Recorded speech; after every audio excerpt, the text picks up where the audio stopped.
Welcome back to another episode of The Last Viking TV. Today, I know, we're looking at a mess here. But with the help of a straight edge, and basically, just straight edge, a hammer, a marker, a skill saw, a tape measure, and, I don't know, an X-Acto angle thing.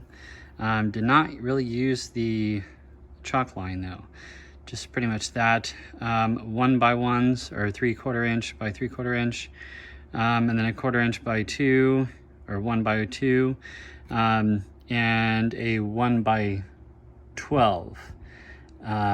With the help of all those, I'm able to make my own beehive, and yes, it is all pine. So, if you're wondering how to make your own beehive, pretty much this is it.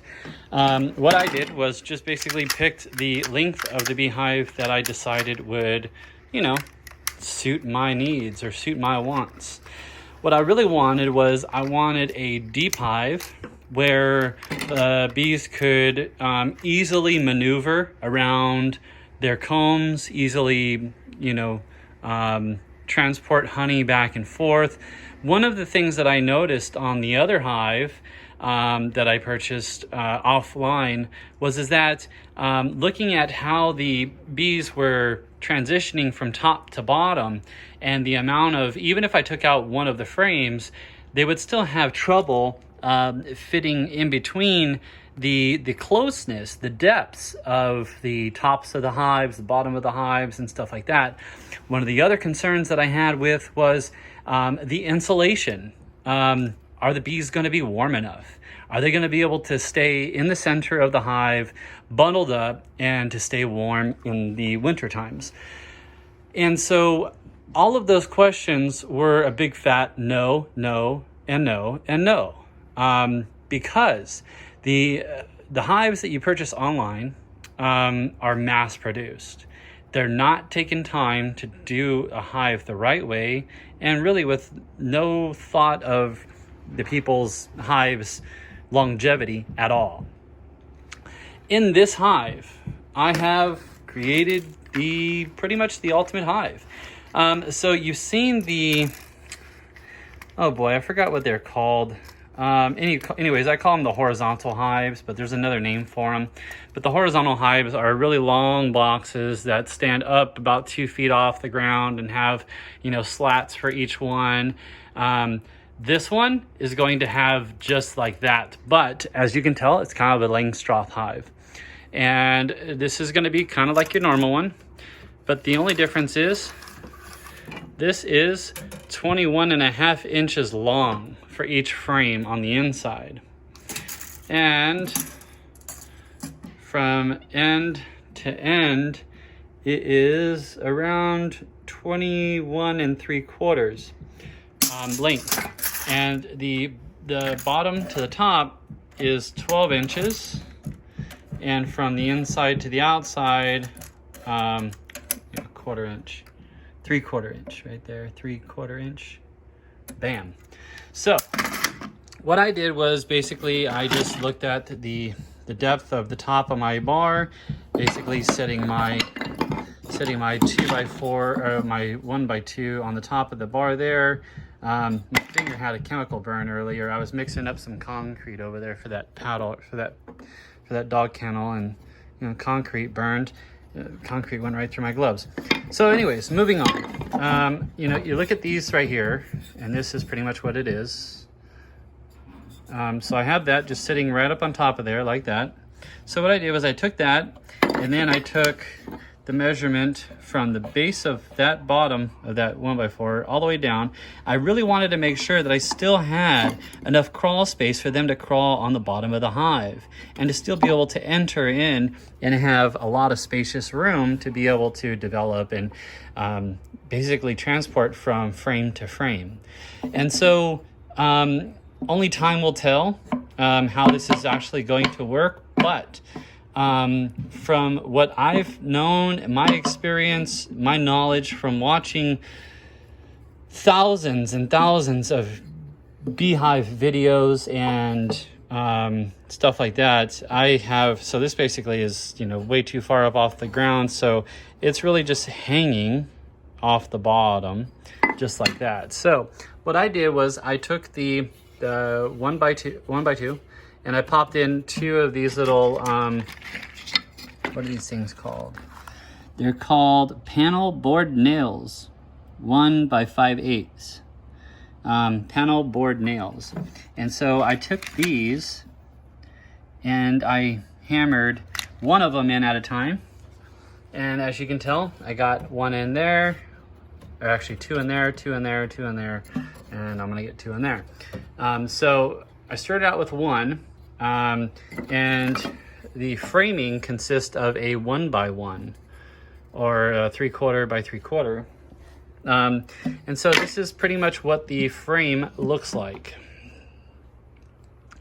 And so what I'm going to do is I'm going to be putting green monofilament fishing string through the center at a crisscross access. So here, over to there, and then over to here, and then back up to there.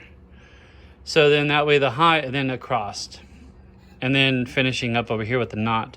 So the bees can create their hive coming up here. They can stretch out, and then they can also build it down and fill out down here.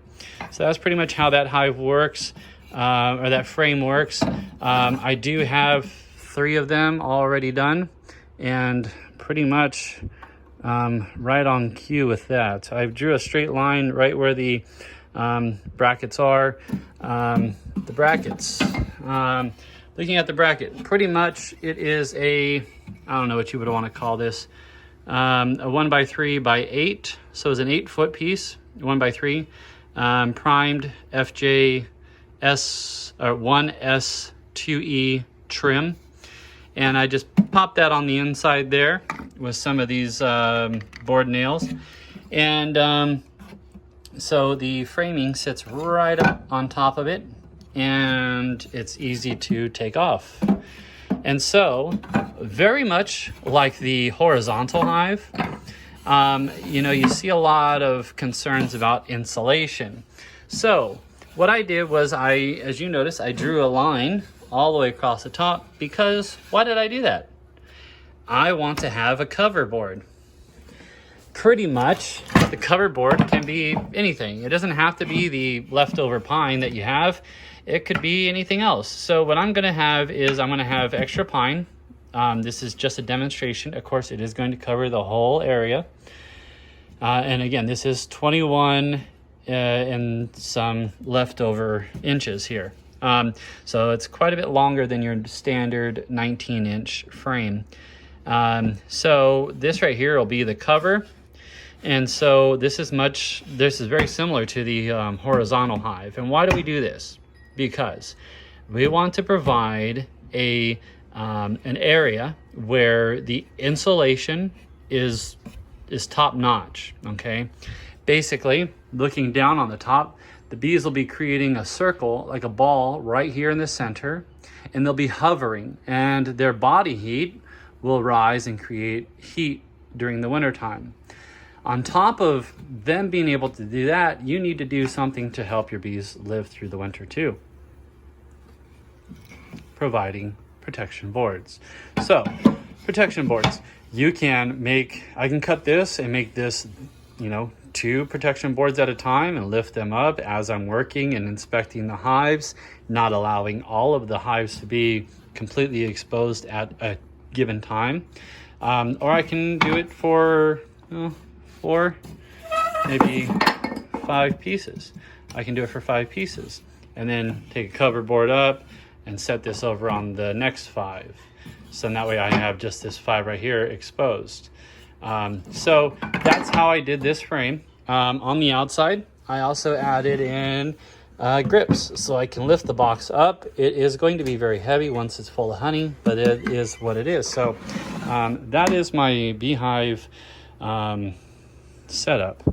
And so as you can tell, I got those nails tacked in there, 2 down there, 2 there, and 2 up here, and then 1, 2, 3, 4, 5 across this right here. coming in here first, setting up this board on the inside, and then putting the board on the outside right up over it, and then tacking them in so no bare nails are touching anybody, anything at any time. So that's how I did it. Please make sure you share this video, because YouTube does not make my video known to everybody unless you guys share and like and comment. Comment what you think about this beehive down below. If you have any other suggestions on how you would do such a large beehive with the same type of concept of crossing a langstroth hive with a horizontal hive, and the complications in doing so. So if you can leave your comments and shares, likes down below, I'd appreciate it. And until next time, share, comment, and, well, share. Let's try to I'm trying to get over 100,000 views on this video. If you wouldn't mind, again, sharing on every platform that you can.